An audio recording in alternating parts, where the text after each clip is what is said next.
comme vous pouvez vous en rendre compte, les pilotes empruntent à leurs amis du motocross leur tenue, pantalons et casques bien utiles en cas de chute.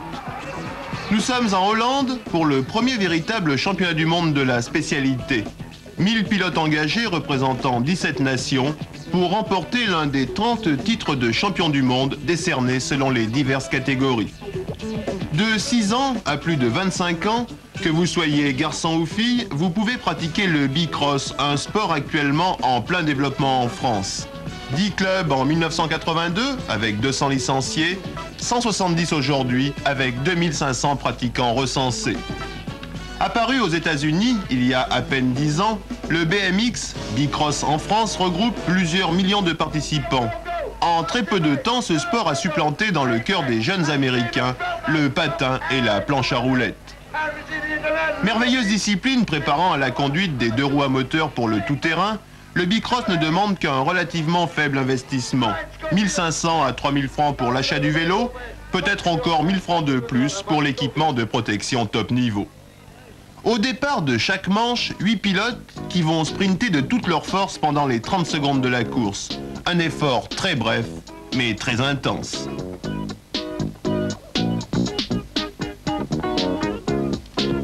Pendant ce championnat très bien organisé, les courses se succèdent sans aucun temps mort. À peine un départ est donné que 8 autres concurrents sont prêts à prendre leur place.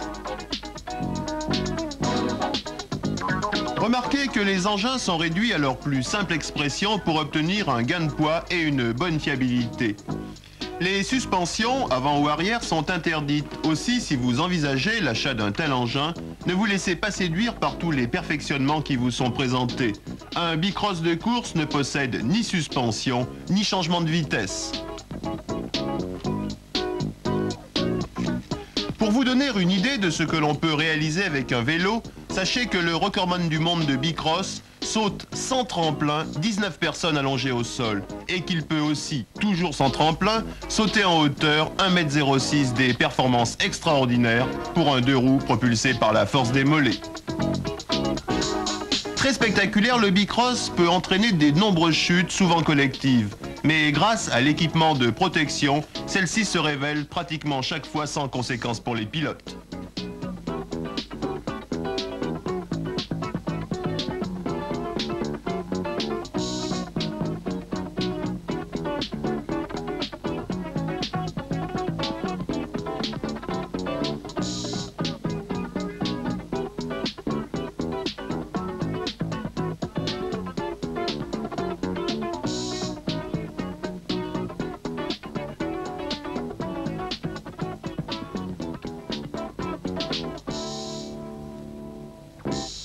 Après les manches qualificatives, passons aux choses plus sérieuses avec la finale des pilotes professionnels. Et oui, aux États-Unis, des professionnels de 18 ou 20 ans, des garçons, véritables pilotes d'usine, peuvent gagner jusqu'à 100 millions anciens par an.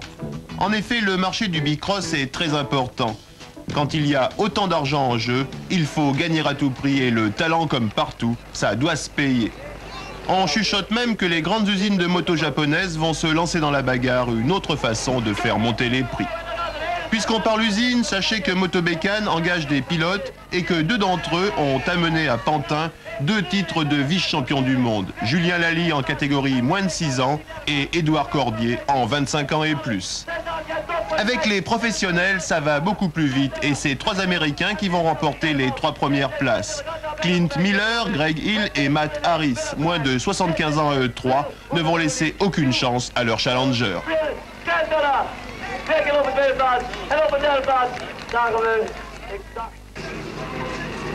Remarquez que l'on ne trouvait que des Américains au départ dans cette catégorie. En France, nous aurons nous aussi des professionnels, mais pas avant 1985.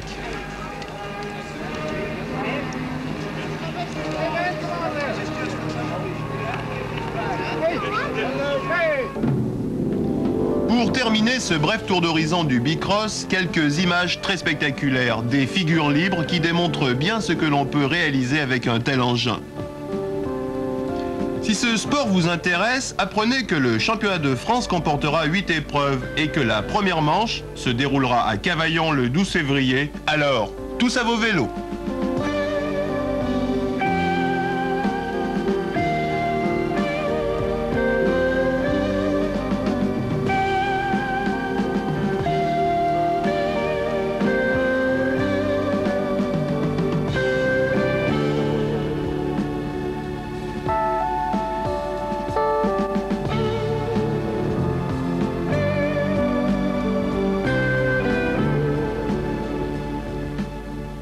spectaculaire le cyclocross. De Notre-Dame de la Serre. Côte Est.